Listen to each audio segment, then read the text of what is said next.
जय धन्वंतरी जय आयुर्वेद। आप सभी का स्वागत है हमारे YouTube channel the Ayurvedic reboot में। आज का हमारा टॉपिक है टाइफाइड फीवर।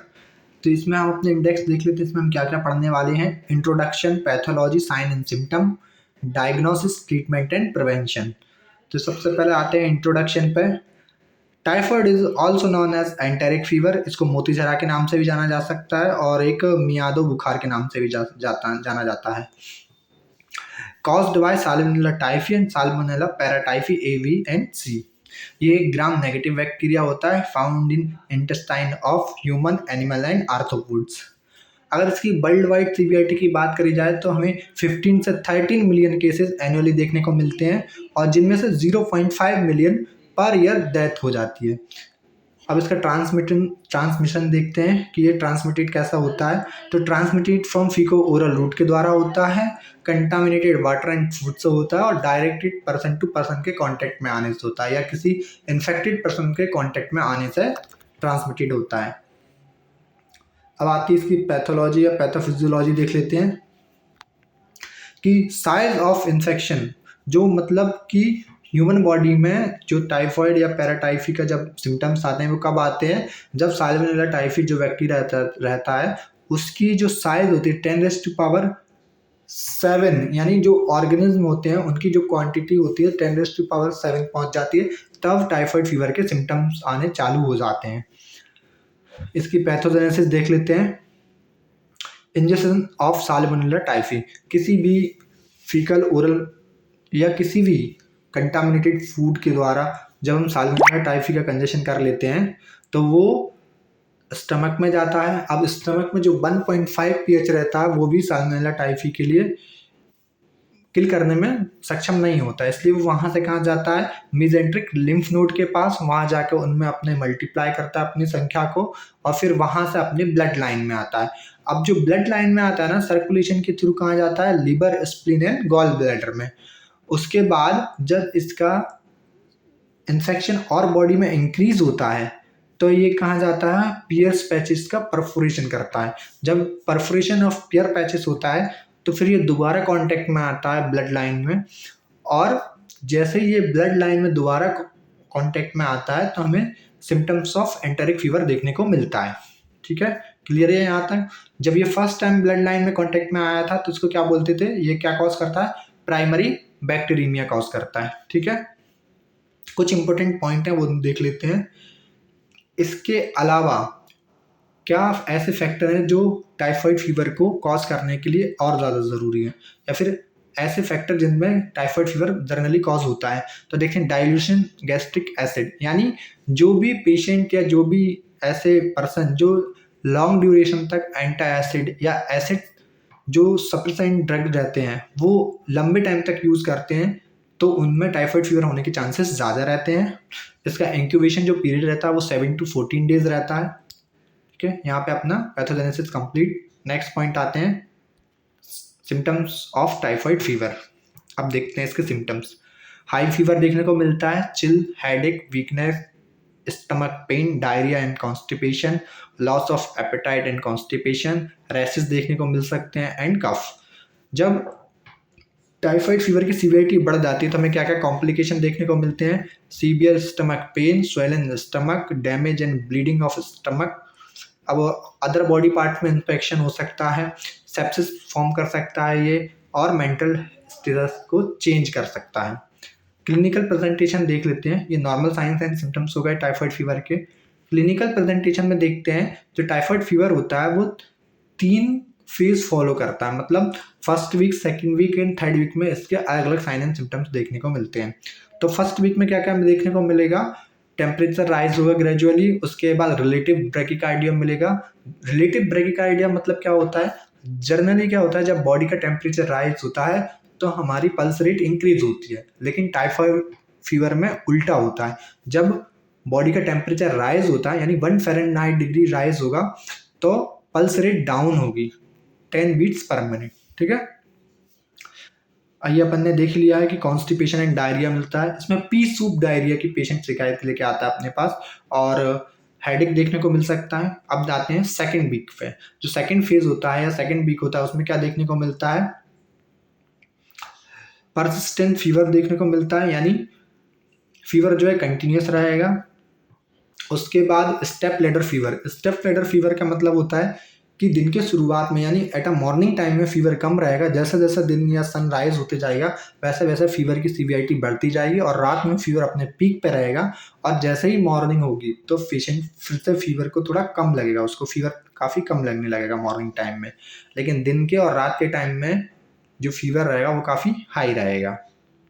उसके बाद इसमें रोज कलर स्पॉट देखने को मिल सकते हैं, कहाँ पे, अम्बिलिकल रीजन में एक रेड कलर के स्पॉट देखने को मिल सकते हैं वहाँ पे, ठीक है। कोटेड टंग मिल सकती है देखने के लिए, जिसको अपन बोलते हैं टाइफिटोड टंग या टाइफॉइड टंग। अब इसके बाद क्या कंप्लेन लेके आ सकता है पेशेंट कि उसको yellow green fall swelling diarrhoea हो रहा है, यानी जो येलो ग्रीन और फॉल स्मेलिंग डायरिया क्या होता है, इसमें बेकार स्मेल आती है उसके फीकल मटेरियल में। जब थर्ड वीक की बात करते हैं, जो तीसरा फेज होता है टाइफॉइड फीवर का, उसमें clinical presentation of second week के सारे साइन एंड सिम्टम्स मिलते हैं। उसके बाद जीआई अल्सरेशन देखने को मिल सकता है, पियर पैचेस परफोरेशन देखने को मिल सकता है और हेपेटोमेगेली देखने को मिल सकती है। ये थर्ड वीक के साइन एंड सिम्टम्स हैं। अब उसके बाद आ जाते हैं अपन कि इन सम रेयर केसेस, ये बहुत रेयर होता है कि कुछ रेयर केसेस में क्या होता है, जो साल्मोनेला टाइफी का जो बैक्टीरिया होता है कि वो पेनिट्रेट कर जाता है ब्लड ब्रेन बैरियर को और मेनिंजाइटिस कॉज करता है। समटाइम्स ये आगे जाके मायोकार्डाइटिस और रीनल फेलियर भी कॉज कर सकता है। ये काफ़ी सीवियर कंडीशन होती है टाइफाइड फीवर की।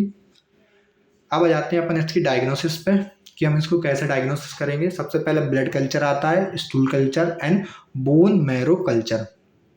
ब्लड कल्चर जो होता है मोस्ट इंपॉर्टेंट डायग्नोसिस होती है। उसके बाद स्टूल कल्चर होता है, ऑफ्टन नेगेटिव आता है क्योंकि उतना ज़्यादा शुरुआत में इन्फेक्शन नहीं होता। उसके बाद बोन मैरो कल्चर जो होता है वो मोस्ट सेंसिटिव मोडालिटी होती है, यानी एक्यूरेट पता लगाना है कि टाइफाइड है या नहीं है, तो बोन मैरो कल्चर सबसे बेस्ट ऑप्शन रहता है। सीरोलॉजिकल अगर अपन डायग्नोसिस देखते हैं, सीरोलॉजिकल टेस्ट देखते हैं, तो उसमें आता है विडाल टेस्ट। तो जो विडाल टेस्ट होता है ना, उसको इतना ज़्यादा रिकमेंडेड नहीं करा जाता, बट सबसे ज़्यादा प्रिस्क्राइब होता है विडाल टेस्ट, क्योंकि और इसको ज़्यादा इतना रिकमेंडेड क्यों नहीं करा जाता या इसको ज़्यादा एकदम एक्यूरेट क्यों नहीं मानते, क्योंकि अगर किसी पर्सन में कोई प्रीवियस केसेस है टाइफाइड फीवर का, तो और उसके बाद वो उसने ट्रीटमेंट लिया है, वो ठीक हो गया है, और अगर उसके बाद भी वो विडाल टेस्ट कराता है तो समटाइम मैक्सिमम टाइम वो पॉजिटिव विडाल टेस्ट पॉजिटिव आ ही जाता है, या बॉडी में कोई अदर एनी इन्फेक्शन है तो अभी विडाल टेस्ट पॉजिटिव आ सकता है। इसलिए इसको लेस सेंसिटिव और लेस स्पेसिफिक बोलते हैं, ठीक है। नेक्स्ट पॉइंट आ जाते हैं। मैंने इसमें यहाँ सीरोलॉजी टेस्ट में केवल एक विडाल टेस्ट लिया है, यहाँ पे अपन टाइफिटोड और आईजीजी आईजीएम टेस्ट भी ले सकते हैं। आईजीजी आईजीएम टेस्ट में क्या रहता है, ये रहा देखिए किट आती है आईजीजी आईजीएम वाली, जिसमें अपन ब्लड सीरम को डालते हैं और फिर एंटीजन डालते हैं, और जैसे नॉर्मल प्रेगनेंसी वगैरह टेस्ट करते हैं ऐसा आईजीजी आईजीएम टेस्ट कर सकते हैं। अब आते हैं अपन नेक्स्ट पॉइंट पे, अपने जो है ट्रीटमेंट। इसमें दो टाइप से ट्रीटमेंट देते हैं, एक फर्स्ट लाइन ऑफ ट्रीटमेंट होता है और एक थर्ड जनरेशन सिफ्लोस्पोरिन होता है। फर्स्ट लाइन ऑफ ट्रीटमेंट में दो टैबलेट होती हैं, जिनमें से अपन दोनों में से कोई एक दे सकते हैं, जैसे सिफ्रोफ्लॉक्सासिन या ओफ्लॉक्सासिन जो रहती है, उन दोनों में से कोई भी एक टैबलेट 400 mg की बीडी 10 डेज तक चलाते हैं, आफ्टर मील लेनी होती है, ठीक है। अब देखते हैं इसकी कॉन्ट्रा इंडिकेशन। अगर फर्स्ट लाइन ऑफ ट्रीटमेंट हम दे रहे हैं तो उसमें कौन कौन से कॉन्ट्रा इंडिकेशन है। हम चिल्ड्रंस को नहीं दे देंगे, प्रेग्नेंट लेडी में नहीं देंगे और लैक्टेशन मदर में नहीं देते हैं। क्यों नहीं देते, क्योंकि ये क्या करता है, आर्थोपैथी करता है चिल्ड्रंस में, टेंडनाइटिस करता है, टेंडन रप्चर कर सकता है और कार्टिलेज डैमेज कर सकता है, ठीक है। अब देखिए, अगर आपके पास कोई भी पेशेंट आ रहा है तो उसकी दो कंडीशन हो सकती हैं, कैसे, या तो पेशेंट स्टेबल रहेगा या पेशेंट नॉन स्टेबल रहेगा। अगर पेशेंट अपने पास कम सीवियर वाला आ रहा है, यानी वो पेशेंट स्टेबल है, उसको इतना इन्फेक्शन नहीं हुआ है टाइफाइड का, तो हम स्टार्ट विद सिप्रोफ्लॉक्सासिन से, यानी फर्स्ट लाइन ऑफ ट्रीटमेंट देंगे हम इसमें। ओफ्लॉक्सासिन भी दे सकते हैं यदि पेशेंट 3 दिन तक रिकवर नहीं करता, यानी ओफ्लॉक्सासिन चलाने के 3 दिन बाद पेशेंट में रिकवरेशन के कोई साइन एंड सिम्टम्स नहीं दिख रहे हैं या अपने ट्रीटमेंट के अनुसार पेशेंट रिस्पॉन्स नहीं कर रहा है, तो हम उसको क्या करते हैं, उसका ट्रीटमेंट रिप्लेस करते हैं किससे, सिफेक्जिम से 3 to 4 days आफ्टर। और उसको सलाह देते हैं कि पेशेंट को क्या सलाह देते हैं कि एडमिट पेशेंट टू हॉस्पिटल, यानी उसको हॉस्पिटलाइज करने की हम सलाह देते हैं। अब अगर पेशेंट नॉन स्टेबल है, यानी पेशेंट ऑलरेडी हॉस्पिटल में एडमिट है या फिर नॉन स्टेबल है, तब हम क्या करेंगे, तब हम आते हैं डायरेक्ट कहाँ पे, थर्ड जनरेशन ऑफ सिफ्लोस्पोरिन पे। इसमें दो चीज़ आती हैं, एक तो सिफेक्साइम आता है जो कि टैबलेट के फॉर्म में आता है, और एक आईवी के फॉर्म में आता है। तो हमें आईवी रूट पहले प्रीफर करना है, तो सिफेक्साइम देंगे। यदि सिफेक्साइम के 3 दिन बाद भी कोई रिस्पॉन्स नहीं दे रहा है, या फिर कि वो पेशेंट रिकवरी स्टेज में नहीं आ रहा है, तो हम फिर क्या करेंगे, मीरोपेनम या फिर इमीपेनम देते हैं। ठीक है, ये कब की कंडीशन है, हमें स्टार्ट हमेशा कहाँ से करना है, फर्स्ट लाइन ऑफ ट्रीटमेंट से। कोई भी पेशेंट आता है, अगर उसकी कंडीशन सीवियर नहीं है तो हम पहले फर्स्ट लाइन ऑफ ट्रीटमेंट देंगे, बाद में हम शिफ्ट करेंगे थर्ड जनरेशन ऑफ सिफ्लोस्पोरिन पे। ऐसा क्यों करते हैं, क्योंकि जो पेशेंट है उसमें क्या हो, जो बैक्टीरिया वो रजिस्ट नहीं हो जाए एंटीबायोटिक के लिए, इसलिए हम पहले शुरुआत कहाँ से करते हैं, फर्स्ट लाइन ऑफ ट्रीटमेंट से। अब आते हैं अपन जर्नल रिसर्च पे। तो एक स्टडी हुई थी दिल्ली के गवर्नमेंट मेडिकल कॉलेज एंड कुछ प्राइवेट हॉस्पिटल ने मिलकर 2000 से लेकर 2015 तक टाइफाइड के पेशेंट को ऑब्जर्वेशन उन पर किया था कि इतने टाइम ड्यूरेशन में, 15 साल के टाइम ड्यूरेशन में सारे जितने भी टाइफाइड के पेशेंट आए थे उन सब पे ऑब्जर्वेशन किया था कि किस टाइप के मेडिकेशन से पेशेंट कितना रिकवर हो रहा है, या उन पेशेंट का रिस्पॉन्स कैसा आ रहा है। तो एक ओवरव्यू आया था, जर्नल ओवरव्यू, कि जो सेफ्ट्रीट्रक्सोन होता है उसको, यानी कोई भी टाइफाइड फीवर के पेशेंट में जो हम मेडिकेशन देते हैं, यदि हम शुरू के 2 दिन हायर डोज देते हैं तो पेशेंट के रिकवर होने के चांसेस जल्दी होते हैं। इसलिए